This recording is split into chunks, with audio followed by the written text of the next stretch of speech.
you once again for joining us here at the European LCS Semifinals, guys. You can see the crowd is still all the way up in the energy level to Hype for Lee Sin. Oh, yes. More Lee Sin. More Lee Sin. That's what they're asking. That's what we need. That's not what we need. That's not what Huni needs. Fnatic. I mean, the other 4 picks are great for them because it's the style they like to play. Very pick, very skirmish focused. We saw how Steelbike played very aggressive in the lane despite losing in farm. He kept going for the trades here. And then that opened up for Fabian to roam down and potentially get a few kills on a tower dive. Problem is just, well, they keep picking in the top lane. Yeah, I feel like for Huni, you know, they've thrown a lot of top lane bans on him. This time it's definitely seemed to stick. He's gone from having the most assists record on the split. I mean, he was our Rookie of the Year, right?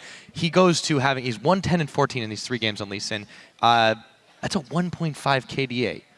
His kill participation, 62.5. I mean, it's just so uncharacteristic because they've thrown everything in the kitchen sink at this guy, and he's stuck to the Lee Sin, and I feel like it has to change this game. It has to change from Fnatic. I can somewhat see what they're trying to do. It's a lot of focus on the early jungling. You can try and create some pressure where you counter jungle the enemy, and you get a small lead that way, and then you like try to create these picks here with the Lee Sin in the late game. But again, the problem is you just don't offer anything other than that potential kick into a kill, and if you don't pull that one off, well, you don't really do a whole lot. H2K are not going to ban it. They're going to ban Rumble, Shyvana, and the Hecarim once again and see if they can keep pushing Huni on this one pick here, the Lee Sin in the top lane. Not expecting too many changes from Fnatic either. Honestly, Maokai has been banned, Lula has been banned in every game from them as well. Yeah, wouldn't expect any surprises out of the bans this time around. I feel like for Fnatic, and again, they don't have to pick this first, they could just go back to the Lissandra. Yes, it's been not as effective, but it was clearly Huni's next best champion out of all these. It's a champion that is a lot easier to make big plays on, to pull off in team fights as well. For him, he's going to have a lot more impact in a team fight compared to a tank Lee Sin in that top lane. Unless Fnatic wants to run this double tank setup, well, he has to be able to adapt to something else. I mean, that's the big question, obviously. And we're going to have to wait and see what he picks in this game here. But the question is, can he play all the top laners at a high enough level that he feels confident enough picking it in a quarterfinal if they want to run double tank? What could be their very last game. Obviously, now it's all or nothing for Fnatic. If you lose here, you're going to play for 3rd place in Spain next week, but you're obviously not going to have the chance of going to MSI, which is what both these teams here want to do. Not to mention, you're missing out on a serious amount of the championship. Yeah, that's very true. We do see a slight mix-up. Sivir's banned away now from Yarnan. We'll see what H2K want to answer with. Last time it was a Gragas. Yeah, and we'd also had like a Thresh first picked. I mean, again, they've neutralized a lot of those must first pick champions, especially in the top lane. I think the Gragas makes a lot of sense here, and they do lock it in immediately. I really like this Sivir ban from Fnatic. I think it's the key champion for Yarnan because it allows H2K to play the teamfight so aggressively as well. And we know they like to 5-on-5. They're not the team who goes in and kills you one-on-one. They are teamfight focused. And also Sivir offers you this fantastic fast push ability to always pressure these lanes and get damage on the towers and just slowly chip them away. So I think that's a very smart ban from Fnatic. And obviously the Gragas is very predictable. Been the same pick for Eulcs every game so far.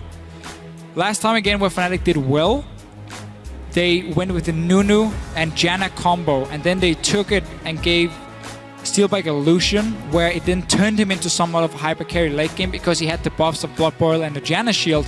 I think they should do the same here. Also take that Janna away from Kissing. Or of course they can also switch it up and run more of a hyper carry style on Steelbike itself. But then again, the Janna would have been fantastic for them.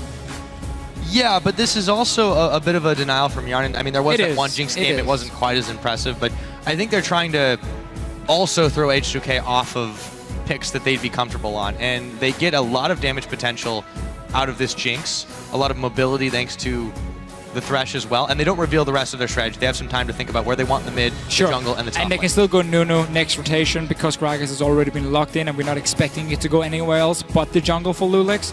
So Fnatic can have a setup here where they really aim to protect Rainova and have a lot of fast pushing abilities on the tower with the Jinx here. And if you have enough protection, if you have a Lantern from a Thresh, that's one thing. But also what Yellowstar can do is invade into the enemy jungle, get down to deep wards, which puts enough protection for the Jinx to start pushing down towers. Because if she's standing there hitting a tower and you have no wards, and a Gragas comes in behind you and shoots you back, or a TP from from the likes of a Sign, I mean, you're dead, that's it. So you need proper vision around it. You need to be able to see if H2K has any wards behind you as well before you set up this Jinx here to start taking down the towers.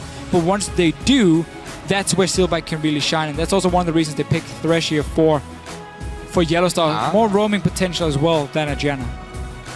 Haven't really seen Febib and Xerath for a hot minute. But it was completely stopped playing it after 5.5, where there was the nerf to Xerath E, but it's still been a very good pick across nearly all other regions as one of these siege comps you can build, which Jinx would fit in okay with her fast pushing, and then you have Xerath for the long range damage and the wave clear. This is a change if they don't want to run Nunu with Jinx. This could be a top lane Rek'Sai then for... never mind. Oh, okay, we get to mix it up. Yeah. So we get the Rek'Sai lock in. There's also the Vladimir now. Okay. So this is a bit different. Very different. And Fnatic normally likes to save the mid lane pick. They can, of course, put the Vladimir mid lane, so it's a bit of a flex pick. Otherwise, it would go to Huni in the top lane. Very, very different now compared to what Fnatic has been running the last few games. This is a lot stronger in the team fights. Vladimir has become such a strong pick because all these tanks in the late game simply cannot burst him down, so he will always get to sustain back, and he of course scales so well into the late game.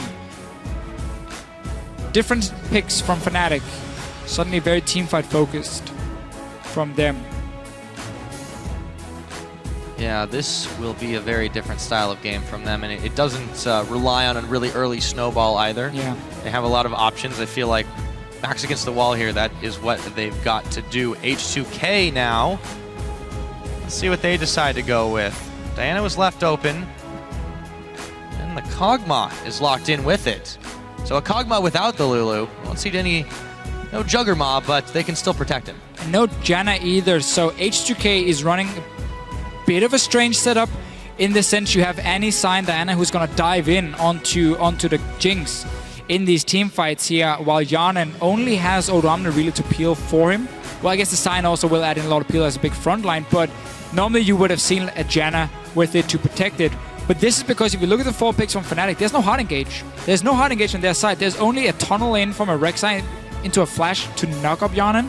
And that's it from Fnatic's side here. So H2K clearly trying to change it up a little bit and saying, we can have people diving onto Fnatic and still have a hyper carry who can match the Jinx in terms of damage late game. And he can sit on his own because there's no engage on the side of Fnatic. It is still a little bit strange. There's nothing to buff him. In this sense, I would much have preferred then. You ran the likes of a Janna, but because they have Diana here as well, you need something that can go in with her. Oh, okay, so we do have a top Rek'Sai. Or wait, I don't. No, wait, hold on a minute. Don't worry. Yeah, Vladimir Tobin. Yeah, that's where they're going to send it. Think about this one before here, how H2K couldn't take LeBlanc because Zed was an option with Vladimir already being locked in, so you had the AP top lane and you could go Zed mid lane. Went for Diana instead and Zed into it. Funny enough, a matchup, a lot of Diana players doesn't really fear too much because you have your shield and you are very strong in the small trades in the laning phase in terms of auto attacks. If you manage to stack up your passive and then you pop your shield here to trade with the Zed. And you can build Hourglass Nash's Tooth as well, which we know Rio likes to do. And then you beat the Zed late game in terms of split pushing. So we're going to have to see here what Faberman can do. Early on in the lane, I also give it to him. And I think he should be able to control the lane at least. You got the Rek'Sai as well, where Lulix is on the fairly slow Gragas. So the mid lane pressure here is fantastic for Fnatic. If they manage to control that and force Lulix to invest time around it, that means that Vladimir is safe in the top lane to just sit and farm against a Sign who's not going to kill him in forever, basically. And meanwhile, you got the Jinx Thresh in the bottom lane, which mainly just want to farm in this sense here. And then it's going to be about what can Huni do on a Vladimir suddenly compared to a Lee Sin. I mean, we're talking very different picks. We will see. But why don't you guys at home let us know if the favors change in this must-win game for Fnatic? Come on! Tweet us at LVL Esports with H2K win or FNC win. We're going to check that one out in just a minute. The crowd has not stopped this hype. And here we go, on to the Rift. H2K 2-1 over Fnatic. And if we really take a look at Fnatic's comp here, there's no tank from them. You're running Rek'Sai, one of their junglers left, which obviously benefits from her early aggression. needs to snowball as a jungler. She gets outskilled by these Cinderhulk junglers like a Gragas in terms of team fights. You have the Vladimir, who's gonna go for Outlast, who's gonna go somewhat tanky in that sense. He might not even go Outlast in this game here. There's quite a lot of magic damage from H2K, but we typically see it. So you're not a massive tank there either. And the only protection there is for him is Yellow Star for Steelback as his Jinx. So late game, H2K has so much to dive onto him and so little to protect him from Fnatic. That's very, very scary. He runs right into Odoamne here and Eulcs as well. He's going to be in some serious trouble. He's going to pool immediately, level 1ing that one, and Rainover runs in. I want to force him to flash. Run in interference, and yes, Huni's going to have to pop his flash. Not the greatest way to start your game. Look at Huni and the player camp here. Not happy about that one. Not the same player we've seen all split long as in this series here against H2K. Anyhow, again, the comp on Fnatic, in order for Febiven to be useful, he has to win his laning phase. Otherwise, the Diana can't beat him late game in split push. So he's not going to offer anything there.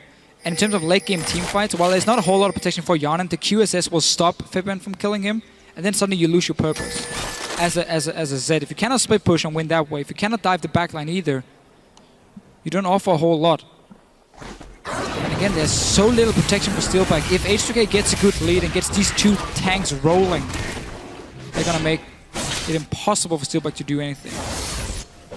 So, mid lane matchup as well. Diana can start club 5. Zed will always go for the long sort of 3 potions, and then we just see these early trades here where this is so good for Diana because she can keep getting these hits on the minions, so she stacks up her passive, and then she simply just sits on it and says, okay, you want to come trade with me? I'm going to smack you in the face with my passive every single time. You do a lot of damage on it. Obviously, she's less mobile, which means you can't gank her, which is what we're going to have to see from Rainover. He has to be so active on this Rek'Sai to snowball Fnatic in this early game. Otherwise, because they're not running double tank, they can struggle late in the game. Let's take a look at how the top's going. He already still taking some damage. Odoamne got that level 2, of course, after clearing the Wolf camp. Sion style. I'm really curious to see how this one goes. He started with the boots. Boots and pots, I believe it's referred to. Boots and pots. It is indeed. Well, Odoamne can push the lane in the early levels where Vladimir doesn't have enough damage to really push it back. Obviously, Vladimir scales so well. You can see it changing already, though. Obviously. Well, Vladimir scales so well with his levels. You gotta get that level 9 for rank 5 of your Q, lower the cooldown and everything, and the sustain you're gonna offer from it. But it's not a lane where Odoamne is gonna be able to do a whole lot in terms of like, there's no kill pressure really. It's gonna be a bit of a farm fest for him, and we're gonna have to see what the junglers are gonna do instead. We talked about how Rainover has to focus on the mid lane. It's a good way of shutting down Diana. And if Diana falls behind, it's so hard for you to do well in fights because you dive in and you're too squishy, you don't have enough damage to really kill anyone. First gank might come in. Rainover is there, so is Eulcs. Looking to collapse here. Febiven already making his escape, but Rhea may not be so lucky. Febiven coming right back on forward. Rainover a little bit low in this one, and they both decide to back it out. Close calls once again. Not as close as we may have seen last game, though. Yeah, flash blown from Eulcs. He's at Gragas. You're not that strong in skirmish. You just offer a whole lot of CC here in the early stages of the game. Now, Rainover is not done. You can see in your minimap, he's staying around this mid lane. They want to try and shut down Ryu early. It is the game plan for them. If Vladimir sits on her own against the Sion, that's fine for them. Just let Huni pick up the farm he can. If Steelback gets a farm lane against Yanan and Kissing on the bottom side as well, that's cool for Fnatic. In this sense, it's the mid lane that has to get the lead. Mid lane indeed. Takes the tool out. They have been at each other's throats down there, but I feel like it's going to be a couple more levels before it really starts to turn deadly. We haven't really talked about the bot lane too much. It's been pushing in H2K's favor. Rainover's going to start favoring it now. And he moves in, sets up the pink ward, makes sure he's not sighted. Yarnin. Oh, Flash Flay and Ignite from Yellowstar. That means Kasing and Yarnin could be in some trouble, but all that, the damage really wasn't there. But Kasing is now caught on a line who is also going to have to flash his way over the chopper, so they net themselves about 3 summoners for 2. Yeah, nice little gang from Fnatic, but also well played from H2K. You saw Yanan, he flashed into the minion wave, so the hook from the Yellowstar wouldn't land onto him. Meanwhile, Eulcs sees an opportunity to go in for some jungle because Rek'Sai has been spotted on the bottom side of the map as well for him. We'll keep talking about how this mid lane is the important one. Ryu has the wave in the perfect spot for him. He can't really be ganked this close to the lane. Febiven has to overextend a little bit to try and push it into the tower, and you still have a few potions left to sit there with your cloth armor. So he's always going to go for early arm guards once he goes back to base. Eulcs now spotted on the top side. Not a whole lot of kill pressure for him in any lane, honestly, on this Gragas. He should just focus on farming early on here, where Reno is the one who has to make the plays. He might be able to pull it off here. Gets pushed back though by Kasing, and there is a stun up as well. Reno actually quite low, and he has to back away. So once again, H2K fended off this attempt. Eulcs continuing to roll through his own jungle. Rainover will have to take it back as soon as he clears this one. And the reason Rainover is ganking the bottom lane at the moment is because the mid lane was stuck outside, just outside the tower of Ryu. So there was no ganking opportunity for him there. And therefore had to look elsewhere. And he knows he has to make plays on the Rek'Sai, obviously. And he's been doing it. 3 ganks already, forced quite a few summoners. Just hasn't been able to pull it off completely and get a kill. Eulcs keeps looking for something in his top lane against Huni on this Vladimir. Vladimir is going to be fairly risky. Yep. All in though in the mid lane. Yep, Febiven throws down the death mark, moves in on Ryu, but he doesn't have enough damage to polish him off. Meanwhile, Eulcs is going to go ahead and back to base. Notice how Febiven wasn't going purely for the kill here. He didn't pop any summoners to try and see how low he could get Ryu. Instead, he ulted him to force him back to base, where Ryu can now push in the wave beforehand and deny some farm from Ryu here. That's why Febiven went for the all-in and didn't use any summoners. Just wanted to force him back to base. Try and control the pace and control the back timings in this mid lane here. Ryu will lose just 1 minion. He should be able to return for this cannon here. So not losing a whole lot, and he can now try and push it back the other way and see if he can deny anything from Febiven. Obviously Cutlass as well on the Z here, so you need that for your all-in potential. Always better than Brutalizer when it comes to all-in because of the 100 magic damage you get, and also the lifesteal is super good for you when you have all these traits for farm. Yeah, you could say the same thing about Huni, although it's spell vamp for him. He has been pushed pretty far back on farm up in that top side. He's going to be uncontested for just a moment. But back in mid, yeah, Febiven, he's going to be the one trying to push back this wave now. And seems like it's going to be this way for a little while unless they check into a brush. H2K hanging 3 members deep here, hoping that Febiven starts to wonder, well, Ryu's already back, so. I really wish Eulcs was just sitting and farming. Your lanes have done a fantastic job avoid dying. Yet you're still behind, even though you haven't pulled off any ganks anywhere. You had the one in mid lane, which was counter gank, you had to flash away. You're sitting 20 CS at the moment, 10 CS behind the Rek'Sai. You're gonna outscale her anyway. Work around vision as a jungler then, and sit and farm, and just try and secure your lanes by placing down a few wards so you spot the Rek'Sai. And otherwise, let them play the game they're playing right now. Yannick Kasing has to be very careful though, they cannot overextend here. Greyseeker hits Kasing in the back. Yarnin goes down the ooze, gets caught by the hook. They won't be able to take him in. And once again, H2K do a very good job disengaging. And they're just wasting Rainover's time, who still can just go back and farm though, because Eulcs is once again looking for a gank. He's not even level 6 on this Gragas.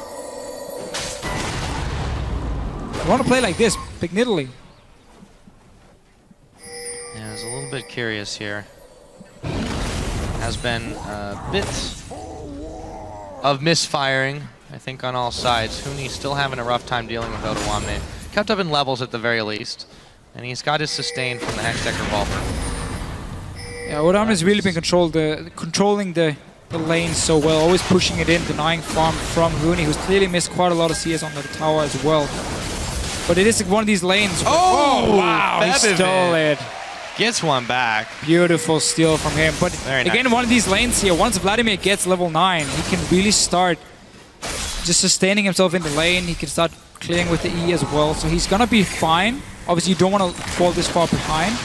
But it's not like Stein is going to have any chance of killing the Vladimir. No, but he can definitely keep him from farming up for quite a while. So as you mentioned earlier, really a no kill pressure lane. But nonetheless, a lane that is going to be a little bit difficult for Huni, and he's definitely not had the greatest best of 5 as he could have so far. Fnatic will need to get his head back in the game if they want to keep their finals dreams alive. Eulcs has hit level 6 now. He's looking for another one up in his top lane. Rek'Sai is ready for the counter gank. Ryu, oh, he can get jumped on. In. He's gonna try to dash his way out of stage. Oh, the flash too! Nice, and he gets popped for first blood. Febivin gets it all. Gets everything here. Such a nice play from him. Meanwhile, in the top lane. Odoamne, there's the Hemo Plague on him as Rainover helps out Huni. Still not enough damage. Huni going really, really low. Eulcs coming in for the counter gank. Will he have enough, however? Rainover pops up. Barrel's going to slow him down. The body slam not going to connect thanks to the flash, but they forced the use of it. H2K should be okay with that one. Yeah. Really, really big plays from Febivin in the mid lane. We know Zed is fantastic for him among nearly every single assassin in the game. But him getting this kill is so important. We've said it time and time again. He's the guy who needs to snowball in this matchup here. He needs to be so much stronger than compared to Ryu, that simply there's no fight to be taken in a split push. And then suddenly the Zed can start dictating the pace of the map because he can push down the waves. He can then roam between the lanes, go for potential dives, or even keep killing Ryu in the one-on-ones. So this is such an important pick for Fnatic. And off to a great start. Winning in farm. You now have Brutalize. You're going to go for that last Whisper as well. Super fit on Zed already. CS advantage coupled with that kill is definitely going to make it hard for Ryu to trade out. Forget he was able to snipe the blue buff away too, so already frustrating Ryu in this game. Picks up his own now as he gets ready to head back to lane. No dragons have really been eyeballed. It's been about 12 minutes into the game. Another low kill score so far, but H2K, they want this pace. However, they are falling further and further behind in this time around. Yeah, that's the thing. Fnatic obviously need items on the Zed first before they can start split pushing with him or roaming between the lanes, and that's what they're waiting for. And then we can see Febivin start simply moving around the map after here, as long as they're doing fine in the other side lanes. Huni is still a little bit too far behind his bot lane, but they're trying another down. There's the Tippers as well. Kasing and Yarden both run on to the Flame Chompers as Odoamne teleports in to try and push them all back. He's tanking up all the tower damage. And no one will go down there, but it was a close call once again. Yeah, TP blown now. When he didn't have his, he'd used it back to base beforehand. H2K looking to get this tower down instead. It's what they always like to do around this 12-13 minute mark. You simply make a power play, you invest more members than Fnatic has to defend it, and you just destroy the tower. Now they can either go for a dragon after, or they can decide to reset the whole thing and swap Yana and Kasing to the top side and play against Huni here to get pressure on that tower, and that's how you start aiming for them. But this mid lane is such a big problem. After that kill, Ryu's just falling even further behind. Let's see what happens here. Odoamne is going to get juked. Yeah, big time. And the rest of Fnatic are there, so H2K don't take either option. Odoamne could be in some trouble. He's going to be able to walk away. Eulcs may not be quite so fortunate as Huni polishes off a tower in the top. So even though H2K were able to get the tower take there, Fnatic answer back, and now they're in the position to start the dragon. Yeah, should be able to pick it up. 2 guys recalling from H2K here. 3 guys now. This is going to be a dragon for Fnatic. They got the top tower as well, and nobody died. So they trade towers and pick up a dragon. Definitely in favor of them. Also, look at the wave on the bottom lane. That's going to be pushing up, I believe, towards...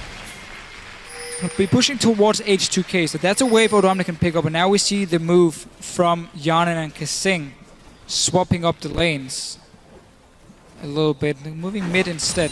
There's also what you do sometimes if you fear for your AD carry that he's gonna get ganked and killed, or he's gonna get in like a one-on-one situation against the Zed, then you put him mid lane with his support, and that's a very short lane, so it's easy for you to come down or back down to your own tower, and you can safely sit and farm, or you don't have to worry about being stuck in a side lane and suddenly killed by an assassin who comes in. So that's basically what H2K is doing, and trying to get some pressure on this mid tower at the same time. They'll be able to do it. Kasing this time barely left Yarnin alone. Small wonder with the Kog'Maw, but it does somewhat hinder what we've seen him doing a lot during the regular split, which was attempting to roam around a lot on this Annie. And H2K, they've definitely changed up their playstyle to adapt to what Fnatic does. I mean, this is one of the reasons why they've been in this situation, despite the first game being anything but ordinary. Yeah, They're in a good situation overall, even if this game, this lead is still Fnatic's. They have to deal with the Zed, though. Yeah, no matter what happens here in this series, in this game, these two teams are just fantastic stories, honestly. Fnatic losing 4 members, only Yellow Stars stayed. Completely new team, a lot of rookies coming in. I mean, Huni was straight out of solo queue in Korea, was on the practice team of Samsung. And that was it, never played OGN or anything. Into the LCS with him, they got Raynova, could be a bit of a translator for him. And then H2K on their side. I mean, Ryu itself, the guy who struggled in Europe to do anything because he simply couldn't communicate properly. And I saw an interview with Prolly where he talked about how Kasing joining was fantastic for the team because Kasing offered so much communication that made it easier for everyone else to play because they didn't have to worry too much about timers and everything because that was Kasing's job. And then the second big thing for them was that Ryu just got better and better at communicating. He got to learn the phrases and the terms you use in the game. And that suddenly allowed him also to become a bit of a shot caller. He used to be one of the main shot callers for KT Bullets when he played in Korea. Now that he can communicate properly, he can make some calls, he can make some plays, and he's super, super smart, and that's helped H2K together with Kasing joining. Suddenly everyone just got to the next level in terms of the shot calling for them, which is what they've been playing around so well the last few weeks. Right, and it is really, really interesting when you see the trajectories of the two. You know, one team coming out of the Challenger Series, managing to, you know, get as far as they have and on the cusp of making a finals appearance in their debut split. And then Fnatic, a team that, you know, basically reformed under Yellow Star's leadership and has become this whole new power that nobody really expected. I mean, this has just been amazing how the trajectory's gone, but let's see what happens here. Ryu might have bitten off more than he could chew here, but maybe he can find Rainover. Not quite enough.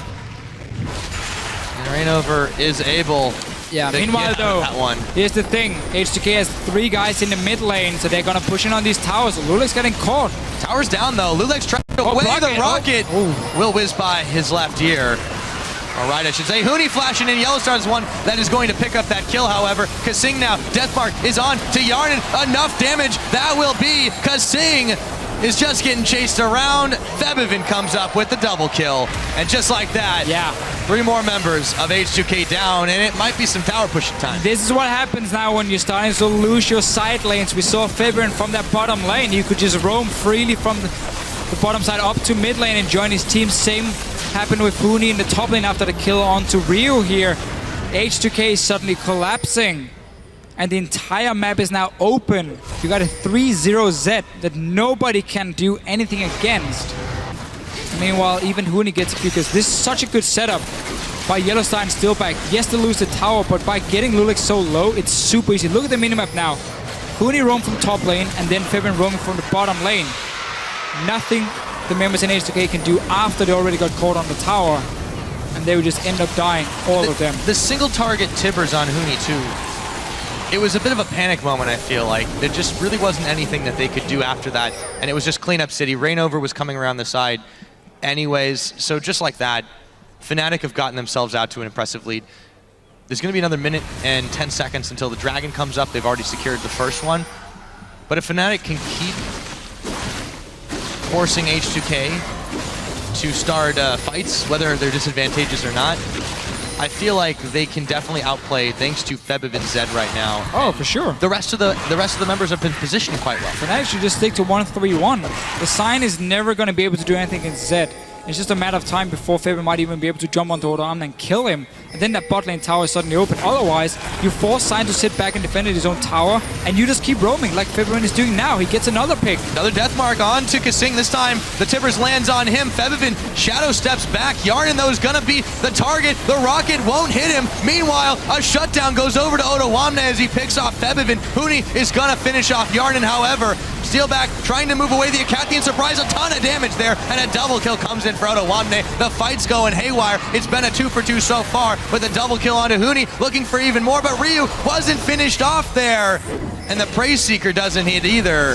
Misfires in all directions, but maybe they can pick off Odoamne finally. 3 members of Fnatic collapsing on him. The barrel comes out to push him away. Will it be enough to save Odoamne's life? Oh. No, it won't, because the hook comes in and he goes down. So Fnatic in the end here ends up winning the fight. It was a bit harder than expected, but we saw the same play. You push the two side lanes from Huni and Febiven, and then you just roam before H2K to that mid lane here where the fights are starting. Febiven coming in at first. Good stun from Kasing onto him here, stopping a lot of the damage and forcing him to go back.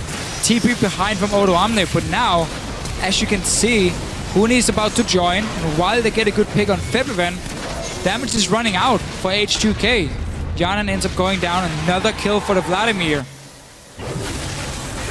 And we can see the playstyle from Fnatic and how hard it is for H2K to do anything because they're not strong enough in the side lanes to stop them from just keep pushing them down, push down the minions to roam in mid.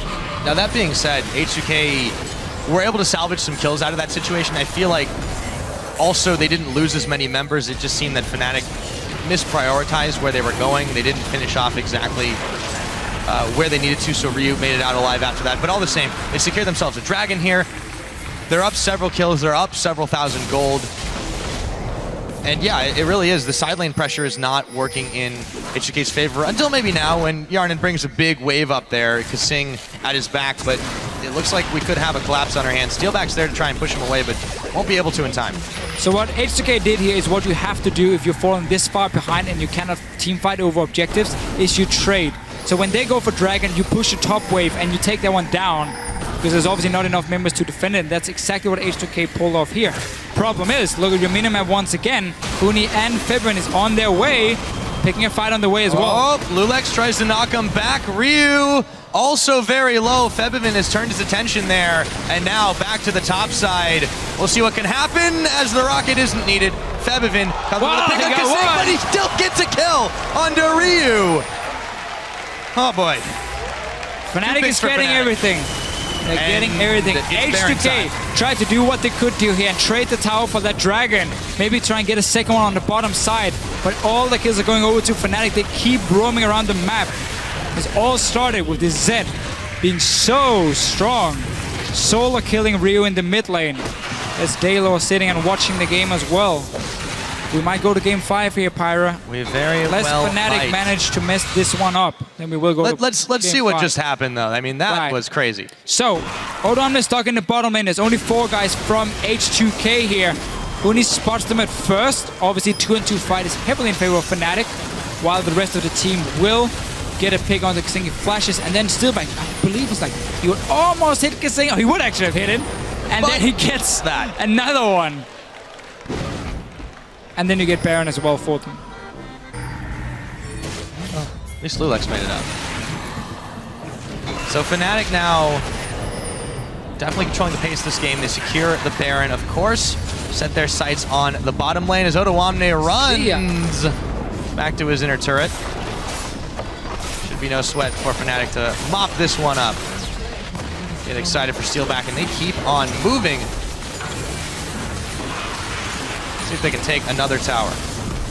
Huni's been getting so many kills here. Despite falling behind in his lane, he's just been able to come down and clean up the fights for himself. Febiven obviously done the same for him. And now you got this Jinx suddenly positioned on a tower where there's no real threat of H2K engaging. And they will just end up dying. It's so It's not a full siege comp, but whenever you have a Jinx and a front line, it is by no means a siege comp. Definitely but yes, still you got siege. Jinx. I'll give you that. You have the Jinx to push down towers. I mean, the whole setup for Fnatic is that Febiven is going to kill someone one-on-one, and then H2K has to send down a second guy to defend the lane, and then suddenly the Jinx can move into a tower and start hitting it because there's only 3 guys from H2K on that side of the map. Exactly. They don't need a tanky frontline because they've got so many damage threats that H2K can't go in there safely anyways. Eulcs caught on a hook. Odoamne moves forward, but there's a flash out of Steelback. As Fnatic regroups to try and still pick away at this tower. We'll see what they're able to get done. Still got the Baron and powered minions here. Hook's gonna connect on Odoamne. They throw down the Flame Chompers. His health bar starts to go down. Not fast enough, however. The siege will continue with the Baron and powered cannon minion. No flash. Not quite dead yet. No flash for Kasing, so he can't start the fight. You have no ulti from Odoamne, so he can't do it either. Eulcs is the only one to try and shoot someone back. There's no flash for Steelback. That can be the way for H2K to start it, But it's going to be so hard. There we go. Fnatic, yeah. Huni. He went around the side. He is able to force H2K back. They take themselves another tower. Wame sends out a big Roar of the Slayer to try and push them and push a minion back into him. Fnatic, I think, have had enough for now. They will back to base with a lot of gold in their pockets. A lot of gold, and still a Zed that can do whatever he wants on the map. Nobody can stop Febiven in this game here. They won't be able to for another 10-15 minutes at least. Diana will eventually do well, but not when you've been set this far behind, as Rio has here in this game. Eulcs as well is playing this super weird on the Gragas. Just the early game for him, he kept looking for ganks when he had no lanes to gank properly. Like, you don't have to try and force a play, just farm. And yeah, I mean, he has the Syndol completed, but that's about it. Yeah, well, and he built it on a Hunter's Machete too. It's even stranger if he was trying to go for ganks. The fact that he let himself get so far behind to Rainover when Rainover wasn't being super effective to start this one off is a little strange. We'll see what happens here, though. Ottawamne goes in, gets caught on the retreat path and pulled in, but he flashes. May not live, though. The rocket hits him in the back of the head. He'll try to cause some havoc as the rest of Fnatic move forward, but Yellowstar might have been a little bit too hasty. Ottawamne's secondary will finally go down as Ryu chases through, steal back, and it's going to be Eulcs picking him up, but Ryu not quite done just yet. Eulcs trying to bait a little bit more out as Yellowstar is fighting with Ryu here. He's gonna be able to pick him off though. Just enough health reserves, and it is a 4-for-1 going over to Fnatic. Daylor cracks a smile after that fight. I would too. He's ready for game 5 now, and I think Fnatic has finally realized that Lee Sin top is not the way to go for them. Looking a lot better in this game here. Obviously the entire early game has been in their favor, with starting with Febiven being an absolute monster on this Zed. Still chasing Eulcs. Run around for a while. Not if he's on a hook, but he does juke Rainover for just a minute. There's Eulcs going down. Took him a little while. Meanwhile, Dragon's back up. So now Fnatic, again, this will be their third. But let's see this fight again. We see here why Thresh with Jinx is so good, because you offer her this escape tool with the Lantern so she can get out of bad situations. And now, Ottawamne just caught. There's nothing you can do at this point. You get to execute in the very end from Steelback. Gets excited. And while Ryu can dive on and kill Steelback here, the rest of the team, I mean, if you look at the back here in H2K, they're just going to get destroyed by Febiven and Huni in the end. Even gets all the minions for himself. Farming while fighting. That's what you call multitasking, Deficio. Yeah, with that, they pick up another Dragon. That is their number 3. As Febiven has a little chuckle. They know. They suspect strongly that this is going to another game. 28.5 minutes in. Fnatic holding a massive edge over H2K. And really not a whole lot H2K can do at this point, because you need time. It's the only way of starting winning fights later is by getting tanky enough on the Gragas and the Sion. Getting Yarnan obviously up to a point where he can become a hyper carry, and Fnatic's not going to give you that time. They can start setting up Barons, force you into a team fight there, give you over the Baron, and then suddenly your base is going to be open because you still can't do anything against the Zed. So H2K now has to start deciding, when do we just switch off and discuss what's going to happen in the last game. The all-important one. H2K will be on the red side, Fnatic will be on the blue side. And last time that happened, we had a Nunu first pick from them, from Fnatic side. We saw the Gragas again from Eulcs. None of the first picks has been the big ones in this series here. Nobody has had that one pick. Oh, Yarnan. That was super needed, and yeah. I think he was walking in to try and scrying up on the Baron. Now, Baron's still a few seconds away. It looks like that won't be for much longer. Fnatic immediately turned for it as they've scared H2K senseless. They only need 3 members here. They've got enough damage between Steelback and Rainover. Yellowstar is going to pull his way in as well. It's just starting to evaporate very quickly. They've got the split going from Febiven on the bottom side. Yeah, definitely H2K thinking about this next game more than anything else. We'll see how that one does go, but for now, it continues. They've got a Baron buff. Febiven actually cancels his back here. He still turns around because he sees the many members of H2K coming up through the lane. Game was very even in the early game. until Febiven got that one kill. That was really what started the whole snowball. Because suddenly Fnatic were forcing plays in other lanes. And with that play H2K made in the bottom side where they teleported down with Odoamne to take the tower, Huni got a lot of farm, got a tower in the top lane as well from it, and suddenly these outer turrets just started falling. And H2K ran out of options and were forced into fights by Fnatic.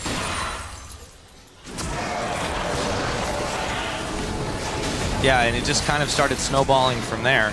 They've been able to amass themselves a serious gold lead in this one. Well over 10,000, about 16 at this point. And counting, Steelback just gobbles up farm through the H2K jungle. They set their sights on the top lane. Let's see what they can get done here. Things getting pumped down, Steelback. Yellowstar in the front, gathering up a little bit of aggro, and let's see what they can make happen here. H2K in mass to defend. There are Baron-empowered minions here. He's going to take a little bit of damage. Flame Choppers are down to deter Yarnan from going any closer. Staying on rocket form. Steelback still gets some serious damage, but he takes a lot in return. This is the chance now for This is the chance. Hemoplague's been thrown down. Huni going really low as he pulls away, hoping to get out from Ryu, but he's going incredibly low. Eulcs, he could go down. Yes, he does. It's Rainover picking it up, and he's running wild in the back. Huni has managed to stay alive. Febiven gets the Tibbers on him as he flashes forward to try and pick up Kasing and avoid the Acathian surprise. And it's a double kill going over to Rainover. Odoamne caught in a hook, forced to retreat from his own base. Fnatic train wrecking through H2K's base, and 32 minutes into this game, we'll see how it goes with the rest of the Nexus turrets falling, but Deficio, Fnatic out really wanting this one. Looks like we're going to game number 5. Yeah, and unlike that game 2 where Fnatic still managed to win, they did fall slightly behind to H2K in the mid game, then came back. This game here was all about Fnatic. From that first spot in the mid lane from Febiven, H2K had no chance. They were so far behind from that. Not a single time in this game did we have what we consider a very close fight. I mean, I guess there was the one in mid lane, ended up in a 3-for-2, but that was it. Like, there's no situation where we were like, okay, H2K has a chance to get back in the game here now. Get back in the game. No, Fnatic, they controlled everything. All led by Febiven on the Z here. Last picked, obviously, into Diana. This is such an important thing for Fnatic too, because this is the first time in the series that they have totally controlled a game, and it's really, really worth it for them to get that right before the last game, because you build the momentum. You start making maybe H2K question some of their own choices, not necessarily the picks. I mean, I feel like Kog'Maw was a bit debatable, but importantly, Huni managed to pick a champion that he was able to play very comfortably. He did look a little worried to start the game off. Yeah. But it still was very, very effective in conjunction with the Fed Z. I guess there's probably not a lot that isn't, but it worked a lot better than Lee Sin. Yeah, that's for sure. A lot better in the team fights, but so will nearly everything in the game. Yeah. Still, what does H2K do now? You're back on the red side, so you have the last pick, which means if Z comes in from Febiven here as his pick. Now, I don't know if we have an Urgot pick from the likes of Rio, but that would have been fantastic into Z. So that is what we have seen from other teams in other regions where like you cannot blind pick Z anymore because there are counters like Urgot who will beat him in lane. I'm not sure if that's an option for H2K. Otherwise, if the Z comes in as a blind pick, we're going to have to see where Rio plays into it. He can go for the same matchup, but the problem was he fell behind, mainly also due to Rainover coming in twice with some ganks that really gave quite an edge to Febiven, but he fell behind in farm, and then he died one-on-one, purely nothing else, just an outplay from Febiven. That cannot happen again, because then you're going to lose the game. Yeah. Well, with that said and done, we've wrapped up 4 games so far, guys, but we're going to be heading to number 5 now for a look at how we got all the way there. We're going to send it over to Shox and company at the analyst desk. Thank you so much, Pyra. Yes, we're going to a Game 5. That's exactly what we want in a semi-final. And, well, Fnatic very convincingly bringing it to Game 5. And picks and bans absolutely crucial. And one pick in particular from the side of H2K, we had a lot to say about that. Kog'Maw. Well, let's start by talking about the Kog'Maw and Dentist. And as I said, I know you really disliked it. Yeah, I don't like the Kog'Maw at all. Like, especially it was picked last rotation. And with what has been picked before and what was build up by H2K, that just doesn't scream like a Kog'Maw. The Kog'Maw in that situation has no protection. The Annie and the Kog'Maw has no lane dominance, and that is everything you want with the Annie lock-in. So you want Graves, you want strong laners, you want Draven. I want Draven. But Graves Annie is a lane that just 100% works. The Kog'Maw offers nothing, as we can see on the screen now. We have Zed, we have Huni on Vladimir, we have Rek'Sai, we have the Thresh. Whoever gets onto that Kog'Maw will kill him.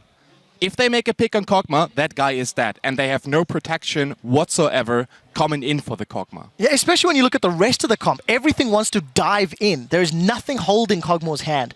I do want to touch on Fnatic. I do think they need some praise, despite it being very late in the series. They adjusted their jungle pick to something that Reignover has done excessively well with during the regular split. And very importantly, Huni moves away from a non-smite top laner, a non-tank top laner, and lo and behold, he has a fantastic game. He was forced to flash early, start W on Vladimir. He still bounced back and got into a fantastic position. We've talked about Huni's champion pool several times during the split, and it's showing in this series as well. When he's on a carry, AP, mage, damage dealer, he does well. When he's on a tank, utility, team-based champion top, he doesn't perform to the same level. Yeah, troll pool to expand the champion pool. And just a quick stat, 12 AP champions picked for Huni in the regular season. Fnatic went 9-3 with it, and it shows how comfortable he is. I absolutely believe if they would have gotten the Vladimir, the Lissandra, anything else, 1 or 2 games earlier, this series would already been over. The Lee Sin didn't work, Huni had no impact on the games whatsoever, and we saw what that guy is capable of doing if you give him what he needs. The Vladimir, flawless. Yeah, and he also looked incredibly comfortable on it and the way he moved on it. Let's pull one of the replays up on the screen showcasing, I think, showing how the Kog'Maw, if you get caught out of position, it's not going to go well for you.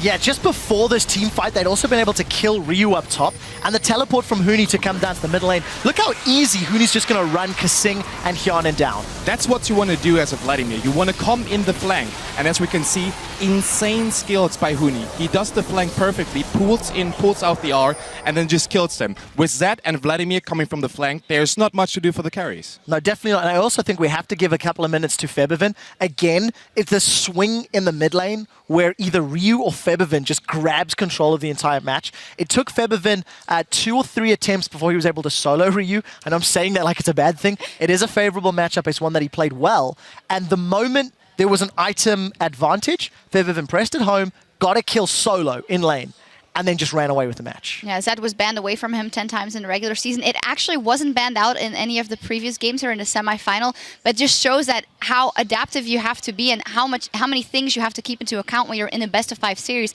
that you forget that Febiven's Zed is still up and how he does on that. Looking at some other things, our featured matchup wasn't in the mid lane, it was in the bottom lane. And for me, looking at the entire split since Kasing came in, it is actually surprising that in the first game he was absolutely dominating on Annie, but we haven't seen that same level of control out of him in the other games. Not entirely, and I don't really know why not, because he transitioned to the Thresh. So as you said, game 1, Kasing put H2K on their back and did well. Then the Thresh didn't land hooks.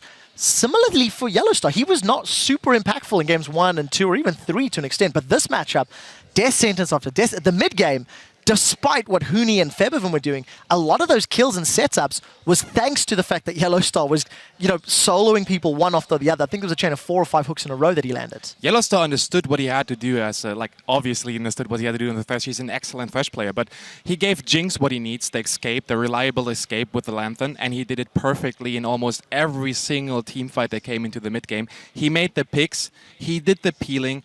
It was just free damage for Steelback all team fight long.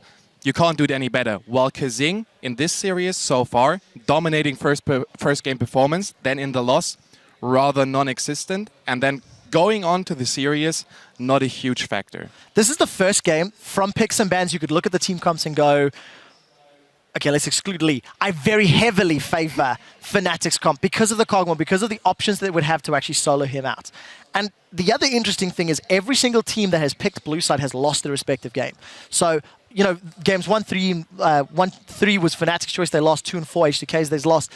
The red side ability to counterpick is showing up in this particular series more than it has in the past, and it's just an interesting trend to keep track of. Yep, and very interesting going into game 5, the counterpicking and picks and bans. And I have the feeling that Fnatic, with this good adaptation in Vladimir, it will free them up so much because either H2K has to go ban out of Vladimir or not ban out of Vladimir and let him have it and leave out some of the other things that they've banned out before, like a Hecarim, like a Rumble, like a Shyvana, and then Fnatic will be able to go for that, and I feel like they are in a very good position for that game 5. Yes, they absolutely are. Like, if you ask me, the Vladimir ban is highly likely coming in. And if you want to ban the Vladimir, you have to sacrifice one of the others. If you're H2K, you saw Fnatic running that's my teleport top laner in 3 games. And in 3 games, it was almost a non-factor. Yeah. So looking at the ban so far for H2K, what top laner are going to take out? It will be the Shyvana, if you ask me. And then it comes all down. How good is the Shyvana? How impactful can Huni be in that game as a Smite teleport top laner? And what does H2K do against that? It's all mental now. Yeah, I think so too. The momentum is shifted in Fnatic's favor quite heavily. The fact that there's heavy top lane focus as far as bans are concerned now has to add in the threat of the Vlad. The other 2 outside of Shyvana that H2K have banned in every single game was Rumble and Hecarim.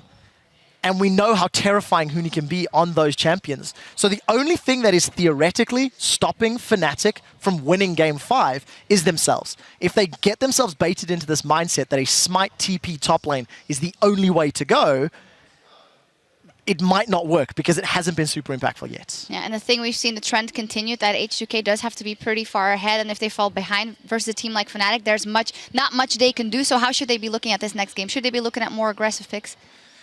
It's really tough, right? Because the average game time of this entire series is 33 minutes and 59 seconds. It's 34 minutes, which tells you a couple of things. The teams are very good at closing the match out. Whichever team gets ahead finishes it. They don't dawdle. They don't run to 40, 50 minutes and give their opponents a chance to come back.